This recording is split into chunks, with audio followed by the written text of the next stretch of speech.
تو اس کا ظاہر سلوشن بھی اللہ تعالیٰ نے ہمیں بتا دیا، اور اس فساد کی وجوہات بھی اللہ تعالیٰ نے ہمیں بتا دی کہ یہ فساد کس وجہ سے ہو رہا ہے، کہ تم جو ہے نا وہ اس کو نہ اپنی زندگیوں میں اپلائی کر رہے ہو، نہ اپنی اجتماعی زندگیوں میں قرآن کو اپلائی کر رہے ہو. کیونکہ اللہ تعالیٰ نے دیکھیے ان آیات میں یہ بھی بتا دیا کہ یہ دلوں کے امراض کی شفا ہے، رہنمائی اور رحمت ہے. اور پھر اللہ تعالیٰ نبی صلی اللہ علیہ وسلم سے فرما رہے کہ نبی صلی اللہ علیہ وسلم کہہ دیجیے اللہ کا فضل ہے، اس کی مہربانی ہے کہ یہ چیز اس پر اس نے بھیجی، اور اس پر تو لوگوں کو خوشی منانی چاہیے، یہ ان سب چیزوں سے بہتر ہے. تو یہ ہم سے کیا مطالبہ کرتی ہے کہ دیکھیں جب ہم اپنے چاروں طرف دیکھتے ہیں کہ دنیا جو ہے، جو لوگ قرآن سے جڑے ہوئے ہیں ان کو یہ اندازہ ہو جاتا ہے کہ یہ ہمارے چاروں طرف جو فساد ہے وہ کس وجہ سے، ظاہر اللہ تعالیٰ کے احکامات ماننے کی وجہ سے، نہ ماننے کی وجہ سے ہے نا. تو اب دیکھیں قرآن ہم پڑھ کر آئے، قرآن نے ہم سے یہ بھی کہا کہ آپ نماز پڑھیں، آپ روزے رکھیں، آپ زکوٰۃ ادا کریں، اور الحمدللہ ہم نے یہ کام کیے. مگر قرآن نے ہم سے یہ بھی کہا کہ سود اللہ اور اس کے رسول سے جنگ ہے، اور چور کی سزا کیا ہے، اس کا ہاتھ کاٹ دو، چاہے وہ امیر ہو یا غریب ہو، سب پر ایک ہی طرح جو ہے وہ اللہ کا قانون نافذ ہوگا. شراب پینے والوں کو کوڑے لگائے جائیں، ہے نا، زانی کو سزا دی جائے، زکوٰۃ کا نظام قائم کیا جائے، اور اقامت صلاح قائم کی جائے، یعنی نماز کا بھی نظام جو ہے وہ قائم کیا جائے. اب میں اور آپ یہ کام کس طرح کر سکتے ہیں؟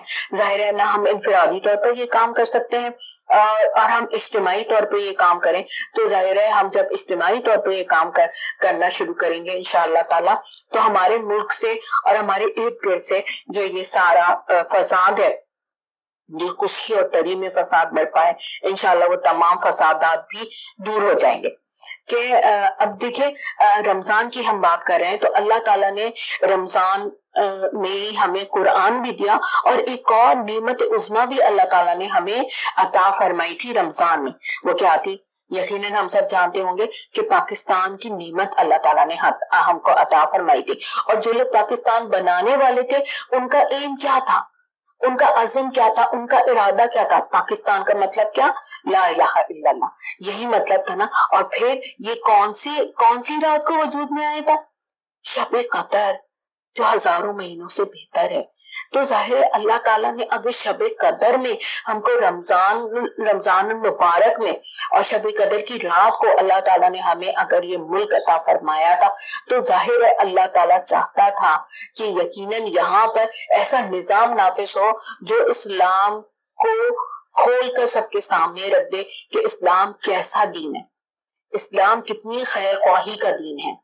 تو الحمدللہ جن لوگوں نے اس بات کو سمجھا، اس بات کو جانا، انہوں نے اجتماعی طور پر اس کی کوشش کری، وہ سب مل کر جمع ہوئے اور انہوں نے مل کر یہ کوششیں شروع کری. اور یہ کوششیں اب سے نہیں، یہ سالوں سے یہ کوششیں الحمدللہ جاری اور ساری ہیں. اور الحمدللہ ان لوگوں میں اضافہ ہوتا ہی چلا جا رہا ہے جو یہ چاہتے ہیں کہ اس ملک میں اسلامی نظام آئے، ہماری زندگیوں میں اسلامی نظام آئے، ہمارے ارد گرد میں اسلامی نظام آئے الحمدللہ. پھر دیکھیں جن لوگوں نے اس اجتماعیت کی بنیاد رکھی، ان کی پکار کیا تھی؟ ان کی پکار وہی تھی جو قرآن کی پکار تھی، ادخلوا فی السلم کافہ، پورے کے پورے دین میں داخل ہو جاؤ. یہ نہ کہو کہ بس یہاں دین ہوگا اور یہاں نہیں ہوگا، بلکہ کیا ہوگا کہ پورے کے پورے دین میں داخل ہو جاؤ. اور شروع سے ان کا ساری چیزیں کلیئر تھی، ان کی ساری باتیں کلیئر تھی، ان کا ویژن کلیئر تھا. ان کا ویژن یہ تھا کہ ہم مدینہ منورہ کی طرز پر ایک ریاست بنانا چاہتے ہیں جو پورے معاشرے میں اسلامی تہذیب کو غالب کر دے. الحمدللہ ان کی یہی پکار تھی، ان کا یہی ویژن تھا. اور ان کا نصب العین کیا تھا؟ ان کا نصب العین تھا کہ عملاً اقامت دین اور حقیقتاً رضا الہی کا حصول. یہ ان کا نصب العین تھا جس پر الحمدللہ ان کی آنکھیں آج تک بھی گڑی ہوئی ہیں کہ وہ جو کام بھی کرتے ہیں ان کو اس دنیا میں کامیابی ملے نہ ملے، مگر وہ یہ دیکھتے ہیں کہ ہم اللہ کے ہاں سرخرو ہو جائیں. بس ان کا ایجنڈا یہ ہے. پھر وہ یہ چاہتے ہیں کہ پاکستان جو ہے وہ اسلامی پاکستان ہو اور خوشحال پاکستان. میری بہنوں، کیا ہم سب یہی نہیں چاہتے؟ آج ہم پاکستان کی موجودہ حالت سے کیا مطمئن ہیں؟ ہرگز بھی نہیں. ہم سب چاہتے ہیں, لوگ یہاں سے مائگریٹ کر کر کے دوسرے ملکوں میں جا رہے ہیں. کس وجہ سے جا رہے ہیں, ہے نا؟ لوگ کینیڈا کی طرف جا رہے ہیں, لوگ دبئی کی طرف جا رہے ہیں, لوگ اور دوسری جگہوں پہ جا رہے ہیں. کیوں جا رہے ہیں؟ اس لیے کہ وہ یہاں سے بہتر ہے نا. وہاں ڈسپلن زیادہ ہے, وہاں قانون کی جو ہے وہ رکھوالی ہوتی ہے نا. وہاں صحت اور تعلیم کے بہتر مواقع موجود ہے. تو آخر ہم کب تک اس طرح فرار حاصل کرتے رہیں گے, اور ہماری اگلی نسلیں کہاں پلیں گی بڑھیں گی؟ رہنا تو ہم نے یہیں پر ہے. تو ہم کیوں نہ اسی ملک کو ایسا آئیڈیل ملک بنانے کی کوشش کریں جو ہمیں قرآن ہمیں بتاتا ہے, یا جو ہمیں نبی صلی اللہ علیہ وسلم نے عملاً ہمیں وہاں پر کر کے دکھایا. مدینہ منورہ کی ریاست میں عملاً ظاہر ہے وہ ساری چیزیں اپلائی ہوئی جو قرآن میں اللہ تعالیٰ نے ہمیں احکامات دیے تھے. تو پھر اللہ تعالیٰ دیکھیں اب سورہ اعراف میں بھی فرماتا ہے نا, سورہ اعراف کی 96 آیت ہے کہ اگر بستیوں کے لوگ ایمان لے آتے اور پرہیزگاری اختیار کرتے تو ہم ان پر آسمان اور زمین کی برکتیں کھول دیتے, لیکن انہوں نے تکذیب کی تو ہم نے ان کے اعمال کی وجہ سے ان کو پکڑ لیا. اب دیکھیں, اگر ہم اللہ تعالیٰ کے احکامات کو ٹالتے ہیں, نبی صلی اللہ علیہ وسلم کے طریقے زندگی کو چھوڑتے ہیں, تو ہم کیا کرتے ہیں؟ ہم دراصل وہ اللہ کے احکامات کو ڈیگریڈ کرتے ہیں, نیگلیکٹ کرتے ہیں, ڈیگریڈ کرتے ہیں. تو کیا ہم یہ سب کچھ کر کے ہم فلاح پا سکیں گے؟ نہیں. تو اب دیکھیں کہ جو جماعت اسلامی جو اپنا ایجنڈا پیش کرتی ہے, ان کا ایجنڈا کیا ہے؟ وہ کیا چاہتے ہیں نا, وہ اس ملک کو ہی سنوارنا چاہتے ہیں, اس اپنے وطن کو ہی سنوارنا چاہتے ہیں نا. تو پھر ان کا ایجنڈا کیا ہے؟ اسلامی پاکستان, خوشحال پاکستان, میں نے آپ کو بتا دیا. اور ان کا جو ہے وہ چاہتے ہیں کہ یہاں پر جو ہے نا ہمارا سوشل ویلفیئر ایجنڈا یہ ہے کہ یہاں بدامنی کا خاتمہ, مہنگائی کا خاتمہ, نظامی تعلیم کی بہتری ہو, اور 6 بڑی بیماریوں کا مفت علاج ہو, روزگار سب کے لیے ہو, اور توانائی کے بحران کا خاتمہ ہو. الحمدللہ دیکھیں یہ وہ ساری چیزیں جو ہمارے وطن کو سنواریں گی انشاءاللہ تعالی. پھر دیکھیں ہم دیکھتے ہیں کہ جو لوگ یہ باتیں کرتے ہیں عملاً ان کی زندگی کیسی ہے نا, ہم ان کی زندگیوں کو بھی چھانتے ہیں نا. تو الحمدللہ یہاں کے جو لوگ تھے, جو جب بھی کبھی بھی کسی دور میں بھی اسمبلیوں میں پہنچے, قومی اسمبلیوں میں, صوبائی اسمبلیوں میں پہنچے, تو جب یہ پہنچے, جب سے اب تک جو ہے ان کی کارکردگی جو ہے وہ الحمدللہ 50% سے کبھی کم نہیں رہی. کبھی ایسا نہیں ہوا کہ انہوں نے کبھی کوئی اچھے کام نہ کیے ہوں, اور جس کام کے لیے ان کو عوام نے ان اسمبلیوں میں بھیجا انہوں نے ان کے مسائل پر بات نہ کی ہو, کبھی ایسا نہیں ہوا. اور الحمدللہ پچھلی حکومت میں تو ان کی کارکردگی جو ہے وہ 75% سے بھی زیادہ رہی الحمدللہ. پھر ہم اجتماعی طور پہ اس جماعت کا جائزہ لیتے ہیں کہ الحمدللہ یہ جماعت جو ہے وہ عصبیت سے پاک ہے, موروثیت سے پاک ہے. یہاں ایسا نہیں ہوتا کہ اگر باپ نے جماعت بنائی ہے تو اس کا بیٹا ہی اگلا آئے گا, جیسے کہ ہم اور جماعتوں میں دیکھتے ہیں, ہے نا. کرپشن سے پاک ہے. یہاں پر کسی فرد پر بھی الحمدللہ کرپشن کا الزام نہیں ہے نا. اور یہ صرف ہم یہ بات نہیں کہہ رہے, بلکہ آپ دیکھیے گا اس کی بھی گواہیاں موجود ہیں, ہے نا. پھر دیکھیے کہ ان لوگوں نے بغیر اختیارات اور بغیر اقتدار کے اپنے محدود وسائل کے ساتھ جو ہے وہ کتنا کام کیا نا.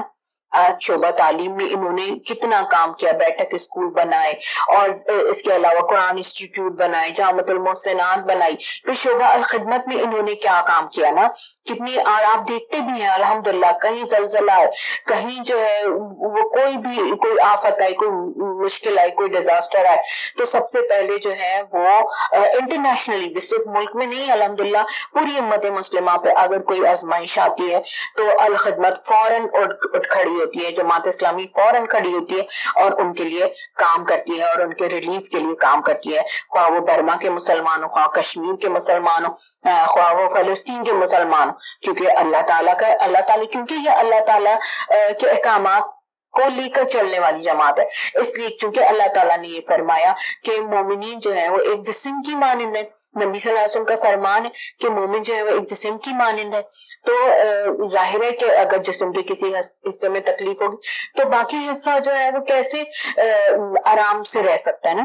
تو اس چیز کے لے کر چلنے کے لیے نا انہوں نے یہ ساری چیزیں شعبہ الخدمت بنایا، جو ملک میں بھی خدمت کر رہا ہے اپنے وسائل سے اور بیرونی ملک بھی خدمات انجام دے رہا ہے. پھر دیکھیے اتنے سارے فورم ہیں اور اس کے علاوہ بھی اور جتنی ان کی ساری چیزیں ہیں یہ سب کچھ اپنے وسائل سے کر رہے ہیں. پھر اس کے بعد ہم دیکھیں کہ اللہ تعالیٰ ہمیں بتا رہے ہیں کہ تمام مسائل کا حل جو ہے وہ کہاں پر ہے؟ قرآن کے نظام میں. اب آپ دیکھیں جو لوگ پرائیویٹلی اتنا کام کر رہے ہیں تو جب آپ جو ہے نا اللہ تعالیٰ بھی یہ فرماتے ہیں نا کہ پاور جو ہے وہ اختیارات جو ہیں، اقتدار جو ہے وہ کیسے لوگوں کو دو؟ نیک لوگوں کو دو نا.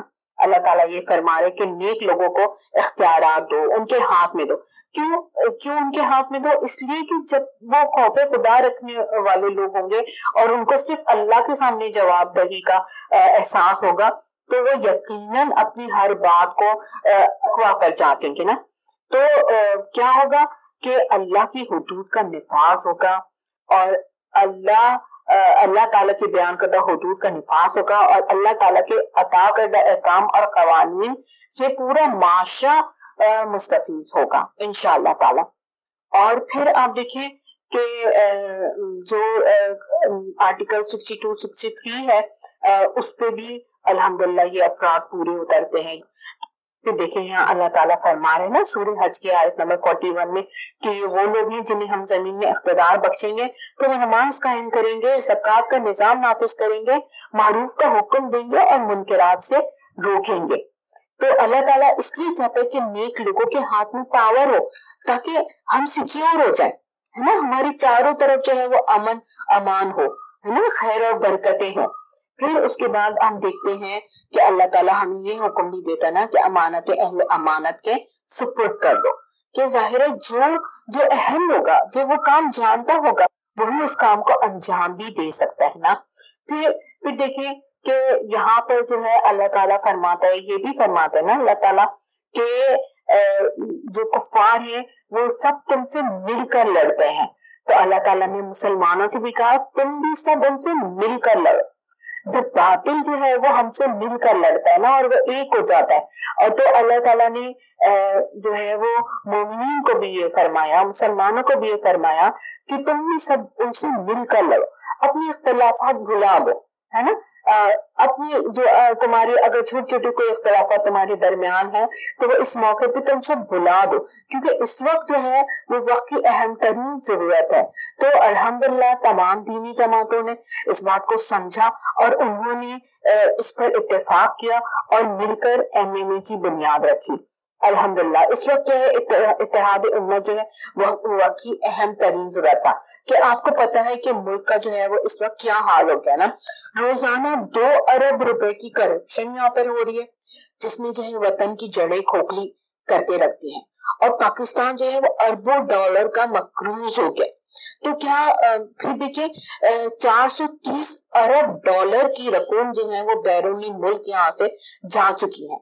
اور پھر دیکھیں کہ سب کچھ جو ہے آج سوشل میڈیا پہ تمام حقائق ہر ایک کی پرسنالٹی کے بارے میں جو ہے نا وہ سب کے سامنے آ رہے ہیں. اگر ایسے موقع پہ بھی دینی جماعتیں خاموش بیٹھی رہتی یا اپنی الگ الگ جماعت بنا کر لڑتی تو یقیناً ان کو کوئی کامیابی نہ ہوتی نا، بلکہ پھر پاور اور جو اقتدار ہے وہ ایسے لوگوں کے ہاتھ میں ہی آ جاتا جن کو صرف اپنا مفاد عزیز ہے نا. تو یہ وقت کی اہم ترین ضرورت تھی کہ مل کر جو ہے نا وہ ایک بہترین فورم بنایا جائے اور مل کر جو ہے وہ لوگوں کے سامنے جایا جائے اور پھر جو لوگ ان کو اپنا نمائندہ بنا کے اسمبلیوں میں بھیجیں تو وہ ان کے لیے کام کرے نا، جو ان کا پورا منشور بھی جو ہے. پھر یہ ساری باتیں جو ہے اصل میں رمضان کے فوراً بعد ہی اللہ تعالیٰ نے دیکھیں ہمیں یہ سیزن جو ہے وہ الیکشن کا دے دیا نا. تو دیکھیں ہر کام کا ایک وقت ہوتا ہے. جیسے ہم رمضان میں کہتے ہیں نا کہ ہم اگر رمضان سے نکل جائیں گے یا ہم شب قدر کو چھوڑ دیں گے، میں کہوں کہ چلے میں بعد میں جا لوں گی، بعد میں محنت کر لوں گی، تو ایسا نہیں ہے، اس بات کو آپ بھی سمجھتی ہیں الحمدللہ اور ہم بھی سمجھتے ہیں کہ اگر وہ وقت نکل جائے نا، وقت کتنا اہم ہوتا ہے۔ آپ دیکھیں جس پھل کی کاشت کا جو موسم ہوتا ہے، اگر اس کو اس وقت میں لگا دیا جائے اور تھوڑی سی محنت کر لی جائے تو اللہ تعالیٰ، چونکہ وہ اس کا موسم ہوتا ہے، تو اللہ تعالیٰ اس کو برابر کر لیتے ہیں، اس محنت کو قبول کر لیتے ہیں، اور وہ محنت جو ہے وہ کسان کی کام آ جاتی ہے۔ اگر یہی محنت وہ وقت گزرنے کے بعد کرے اور پسینے کی جگہ اپنا خون بھی بہائے تو کیا وہ کامیاب ہو جائے گا؟ یقیناً نہیں نا۔ یہ ہم سب کا یہی جواب ہے کہ، اور پھر دیکھیے وقت کی قدر و قیمت کیا ہوتی ہے۔ اللہ تعالیٰ نے یہ بھی فرمایا دین غالب آنے سے پہلے جنہوں نے اپنا حصہ اس دین میں ڈالا ان کی اللہ تعالیٰ کے ہاں کیا اہمیت ہے، بدری صحابیوں کی اللہ تعالیٰ کے ہاں کیا اہمیت ہے، اور نبی صلی اللہ علیہ وسلم نے کیا فرمایا تھا اپنے ان اصحاب کے بارے میں جب دین غالب نہیں تھا اور انہوں نے اس دین کے لیے جدوجہد کی تھی۔ آپ صلی اللہ علیہ وسلم نے فرمایا تھا بعد میں آنے والوں کے لیے کہ اگر تم احد پہاڑ کے برابر سونا تقسیم کر دو گے تبھی بھی تم میرے صحابہ کے مرتبوں کو نہیں پہنچ سکتے۔ تو یہ، اور پھر یہ دیکھیے وقت، آپ کو پتہ ہے نا کہ حضرت عمر رضی اللہ تعالیٰ عنہ جو ہے وہ نیکیوں میں دوڑتے تھے، تو جب وہ یہ دوڑ کرتے تھے تو حضرت ابو بکر کو اپنے سامنے اپنے آگے پاتے تھے نا۔ غزوہ تبوک کے بارے میں بھی ہمیں پتا ہے، تو جب ان کو یاد آتا تھا کہ حضرت ابو بکر رضی اللہ تعالیٰ عنہ نے غار ثور میں جو ہے وہ نبی صلی اللہ علیہ وسلم کے ساتھ جو رات بتائی تھی، جو راتیں بتائی تھی، اس کا اللہ کا کیا مرتبہ، کیا مقام ہے۔ تو حضرت ابو بکر سے فرماتے تھے کہ ابو بکر میری ساری زندگی کی کمائی تم لے لو اور مجھے غار ثور کی ایک رات دے دو۔ تو یہ وقت جو ہے نا وہ اتنا اہم ہوتا ہے، اتنا اہم ہوتا ہے یہ وقت، اور اگر ہم بر وقت اس کے لیے کام اور جدوجہد اور محنت اور جان فشانی اور اپنا جان اور اپنا مال نہیں لگائیں گے تو ایسا نہ ہو وقت گزرنے کے بعد جو ہے وہ ہمیں افسوس ہوتا رہے کہ کاش ہم نے اپنے اس وقت پر یہ کام کر لیا ہوتا نا۔ اور پھر دیکھیں میری بہنوں، اگر ہم اس وقت یہ کام نہیں کریں گے نا اور وہ بعد میں کوئی غلط حکومت آ جاتی ہے تو اگر پانی نہیں ہوگا تو وہ ہم سب کے لیے نہیں ہوگا میری بہنوں، تباہی اور بربادی ہوگی تو سب کے لیے ہوگی، تعلیم خراب ہوگی، علاج معالجہ نہیں ملے گا، مہنگائی ہوگی، آپ کو بجلی نہیں ملے گی، ہے تو یہ ہم سب کے لیے، ہم سبھی اس سے سفر کریں گے نا، ہم سبھی اس سے نقصان اٹھائیں گے۔ تو ایسا نہ ہو کہ اس وقت ہم یہ تو خاموش بیٹھ جائیں یا ہم اس وقت جو ہے وہ اس کے لیے نہ اٹھیں اور اس کے لیے کوئی جدوجہد نہ کریں، اور ایسے نیک لوگوں کے ساتھ جو ہے وہ اپنی جدوجہد ایسے نیک لوگوں کے حق میں نہ کرے، تو ان ساری چیزوں کو نقصان تو ہم سب کو بھی اٹھانا ہی پڑے گا نا۔ کہ آپ نے قرآن میں بھی الحمدللہ، ابھی ہم سب قرآن سے گزر کر آئے، ہم سب نے یہ پڑھا اور قوموں کے عروج و زوال کی داستانیں پڑھی جو اللہ تعالیٰ نے عبرت کے لیے قرآن مجید میں جو ہے نا وہ رکھی ہے، ہماری بہتری کے لیے رکھی ہے۔ تو ہم خود دیکھ رہے ہیں کہ جو لوگ لوگوں کو امر بالمعروف اور نہی عن المنکر کرنے والے تھے، صرف اللہ تعالیٰ نے انہی لوگوں کو عذاب سے بچایا۔ اصحاب سبت کے واقعے میں بھی یہ موجود ہے، اور حضرت موسیٰ کی قوم اور عاد اور سمود کی قوم اور حضرت صالح کی قوم، ساری قوموں کے بارے میں ہم پڑھتے آئے جنہوں نے اللہ کے احکامات کو ریجیکٹ کیا، جنہوں نے نبیوں کے پیغام کو ریجیکٹ کیا، وہ کبھی بھی فلاح نہیں پا سکے نا۔ اور اس دعوت کو جو لے کر چلنے والے ہیں، جو انبیاء کی دعوت کو لے کر چلنے والے ہیں، اگر ہم ان کی دعوت کو ریجیکٹ کریں گے تو ظاہر ہے اس کا بھی نقصان خود ہمیں ہی اٹھانا پڑے گا، اس دنیا میں بھی اور اس آخرت میں بھی۔ ہم اللہ تعالیٰ کو کیا جواب دیں گے کہ ہم کہاں تھے جب یہ سیزن تھا، محنت کرنے کا سیزن تھا، اپنا وقت، اپنا مال، اپنی صلاحیتیں لگانے کا سیزن تھا، تو اللہ میاں ہم کہاں مصروف تھے۔ تو ایسا نہ ہو میری بہنوں یہ وقت چلا جائے، یہ موقع ہمارے ہاتھ سے نکل جائے اور پھر ہم اپنی ساری زندگی کا سرمایہ بھی دینے کے لیے تیار ہوں کہ اب یہ سب کچھ لے لو، بس مجھے وہ وقت دوبارہ دے دو، تو وہ وقت کبھی دوبارہ نہیں آئے گا۔